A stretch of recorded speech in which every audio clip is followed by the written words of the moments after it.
શ્રી કૃષ્ણ બધાને, જય જલારામ. વાગ્યો છે 1:30.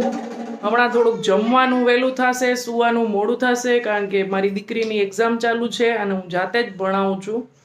તો અમે બે જમીને પછી 3:30 પોણા 4 વાગ્યા સુધી અમારું કરતા હોય, કારણ કે એને day to day continue exam છે, એટલે વચ્ચે હોલિડે નથી. અને રાત્રે આંસી ને દીપક ને મમ્મી બે સાચવતા હોય ત્યારે 10:30, 11 થી 12, 12:30 સુધી અમે બે રિવિઝન બધું કરતા હોય. એટલે વ્લોગ એ આવવામાં થોડુંક લેટ થશે, કારણ કે એડિટિંગનો જેમ ટાઈમ મળે એમ હું અપલોડ કરતી હોઉં. તો થોડાક દિવસ તમને લોકોને ટાઈમ ટુ ટાઈમ નહીં મળે, 2:30 જે મળતો તો એ નહીં મળે. હવે આજની થાળી બતાવી દો ફટાફટ.